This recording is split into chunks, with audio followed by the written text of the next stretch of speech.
So it was really exciting being at muster, and then really nerve-wracking and exciting being here waiting for the horses to unload, because I actually wasn't, I'd left the Kaimanawa Ranges before our horses were drafted and put onto the truck, and so I had no idea what was arriving. I didn't know what our stallions looked like, and obviously photographing and seeing the stallions come in, I'd seen which ones were the most aggressive or territorial or protected their mares more, and you can kind of start determining at the muster which stallions might be more challenging. But then not knowing which one was going to end up at my place was quite exciting. And they arrived at the truck. I think we had just 2 trucks arriving because we had so many horses coming. And the first ones came off, which was all with the client horses. And I was just really, really stoked with the quality of horses, the really beautiful types.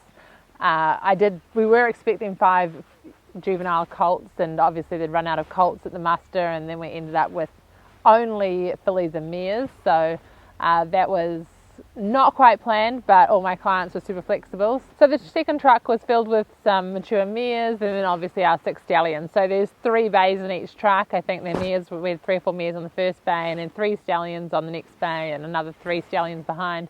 And the first sort of bay opened up and the stallions came off, and I mean, they were gorgeous. There were some really, really nice stallions, but there were none that I knew.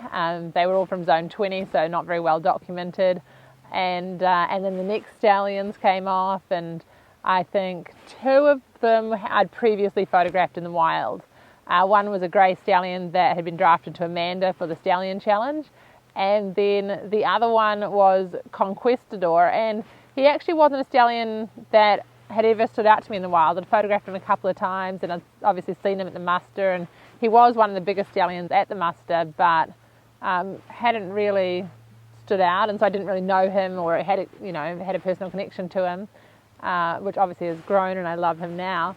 But they were definitely 6 stallions that hadn't really made an impression at the muster, so it was super exciting to just be like, okay, these are the horses, let's start getting to know them. And we unloaded them, and it was super calm and relaxed, which is often the case in that first day because they're a little bit shell-shocked and tired. And then we went down the next morning, and it was like all hell had broken loose. The horses were, I mean, you even taking a breath in those yards, there were horses throwing themselves at fences, and the night before they'd seemed so settled, and I was like, how lucky are we to have 18 wild horses that are this relaxed. But the next morning they were obviously feeling very refreshed and very wild, and I quickly came to appreciate that not only the 4 stallions that were from zone 20, but about at least 3 of the mature mares who were also from zone 20 were just feral.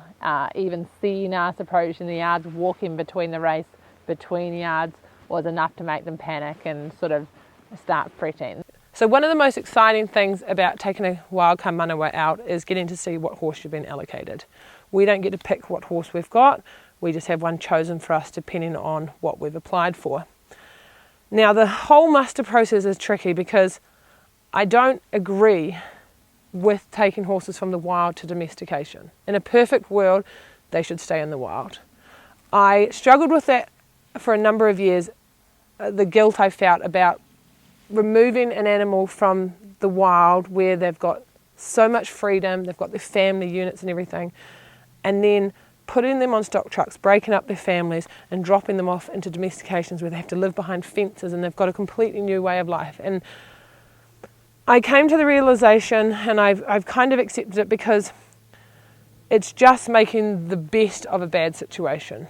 Because unfortunately, for example in the Kaimanawa Ranges, if the herds are not managed, one, it leads to overpopulation, which they had a massive issue several years ago where the herds got up to the thousands, I think 1,000 to 2,000.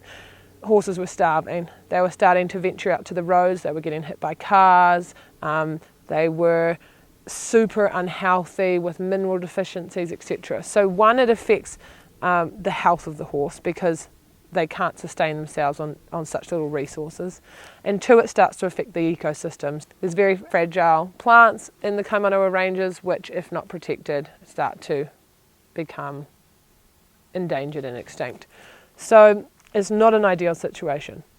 But the alternate is that these horses go to slaughter. So my goal is to transition these horses into domestication in a way where they thrive, they're happy, there's lots of purpose, they're not just chucked in a little square paddock with nothing to stimulate them. Our horses live in big herds, in massive big paddocks.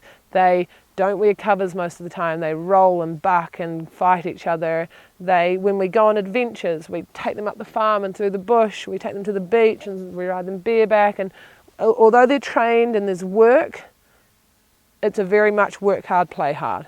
So when the horses in New Zealand, it happens a little differently. They are mustered by helicopters that day. The next day they're put into trucks, driven to your property, dropped off, and you are taming a true wild horse, which is very different in America and Australia.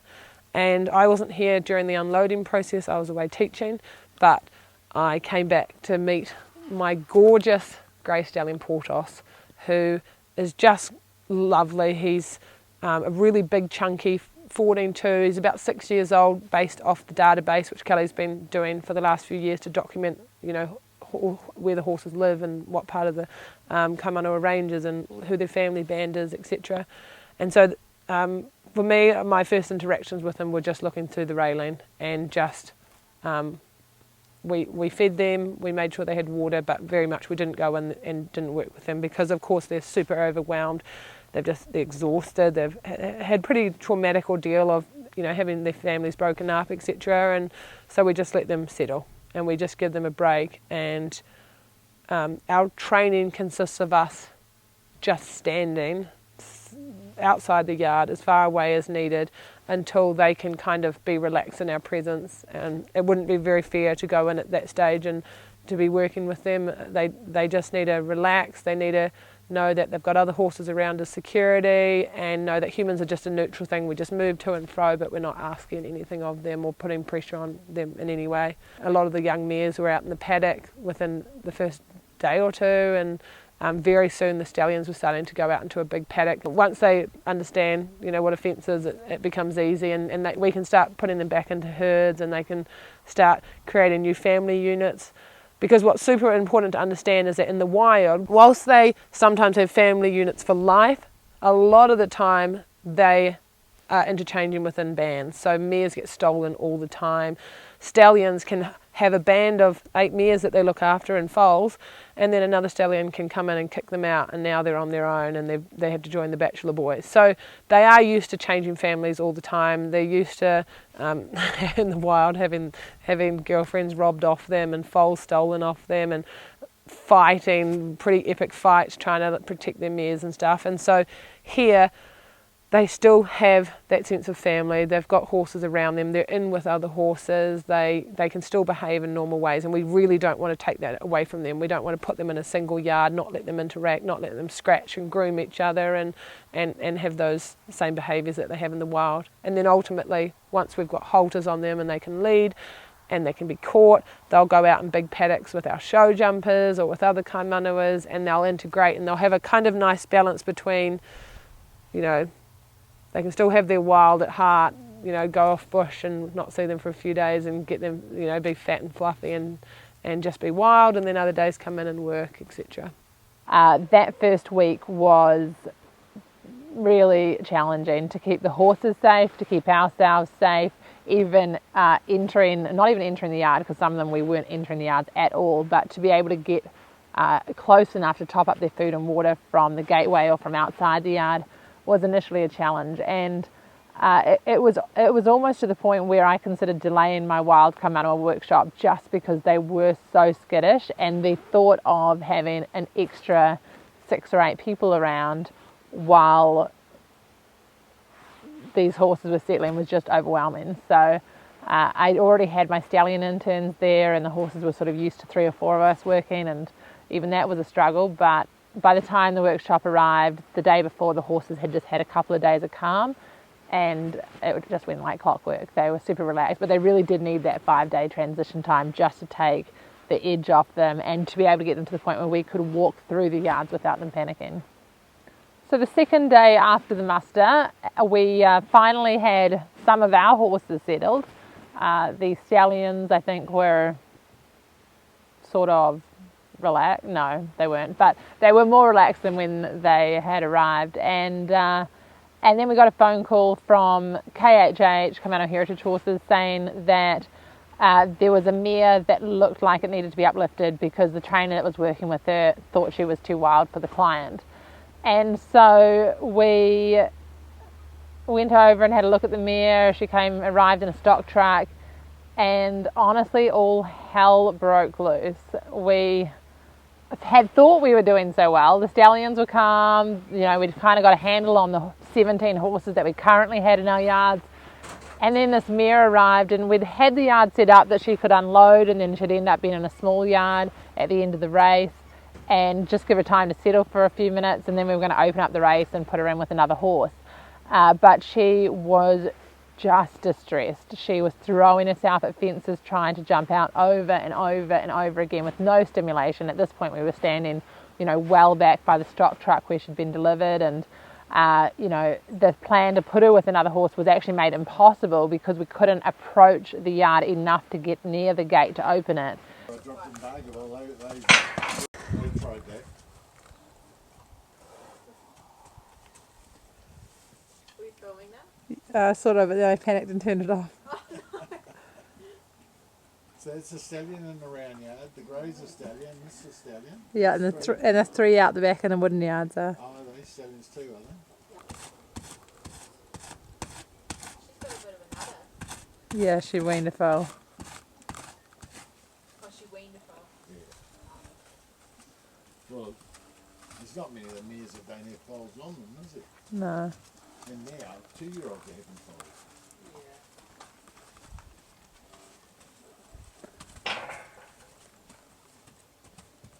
But, we were just fortunate that our yards were so sturdy and, big. But unfortunately, the yard that she'd unloaded to off the stock ramp was only 1.7 metres. And by the time we got her into the 2 metre yards, it was obviously much safer. But that took about 24 hours to be able to get her settled enough to approach and get near that gate. And we were able to put her in with 3 of the other mares, and she just hid, and, she was obviously so stressed, and she just sort of merged in among them and definitely found comfort in those horses, and was able to transition out to a large paddock. And she had 3 weeks to settle before her training began, which was really necessary because she was absolutely traumatized by the muster process, and then obviously being at so many different properties and so many trips in such a short time. But she actually got the name Hellfire, largely because Hellfire is a type of missile, and it's traditional for Zone 20 horses to be named after military terms. But she definitely caused a little bit of chaos and hell. It was a hellish few days trying to get that mare settled. So, obviously very fitting for her personality as well. But she has developed into one of the sweetest horses, but it was definitely a wild card there for a while.